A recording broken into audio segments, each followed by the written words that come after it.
Welcome to Goodbye America, Hello Europe, the show where we teach you how to thrive without becoming the person who shows up to Lisbon with 3 suitcases, 2 carry-ons, and a deep emotional attachment to the air fryer. Man, I miss that air fryer. Today's topic, redundancy is key, or what I like to call overprepared expat syndrome. You know, when you pack backups for your backups, you're convinced Europe is a barren wasteland with no chargers, SIM cards, or toothpaste. But actually... Yeah, okay, but seriously, redundancy is your friend while you're over here when you're moving abroad. Little things become big things real fast. One lost bank card, and suddenly you're reenacting season 1 of Survivor, the EU edition.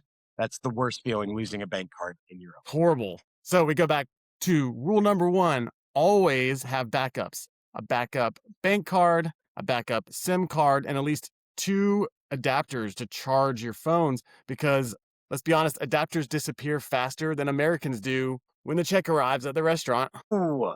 But if you're moving to Europe, please understand that you will lose something. Your phone, your wallet, your passport, your sense of identity. One of those is guaranteed. Unlike America, where a replacement credit card shows up in just 2 days with a free lollipop and a handwritten note, Europe makes you prove your existence like you're applying for a secret government clearance. Which is why you're going to want to bring a second bank card from a different bank. That's key. And keep it in a different bag, not the same bag. I know someone out there and watching needed to hear that. Now, let's talk about the flip side, the classic American tendency to overprepare. AKA packing like you're heading to war or the Costco apocalypse. Yeah.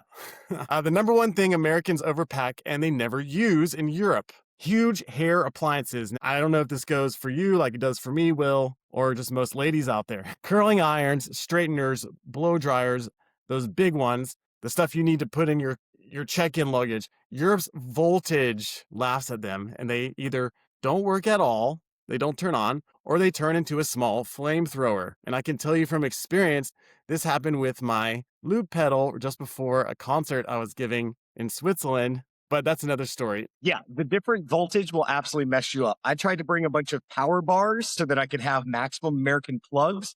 I had 4 of them. All but one of them absolutely sparked out and got bricked. So the power voltage difference is a big deal, especially on the American appliances that you might bring over. I was not prepared for that. Yeah.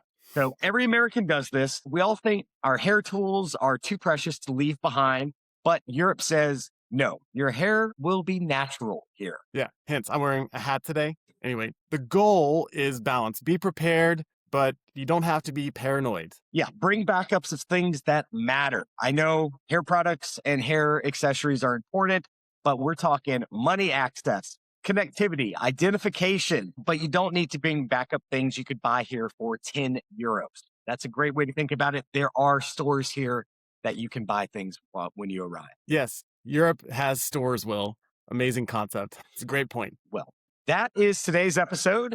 Redundancy is key. Back up what matters. Leave the emotional support hairdryer at home and accept that Europe will force you to improv and improvise. Thanks, Will. If you like this episode, hit subscribe and share it with a friend who always travels with an entire pharmacy in their backpack. Well, see you next time on Goodbye America, Hello Europe. See you next time, Will. Adios.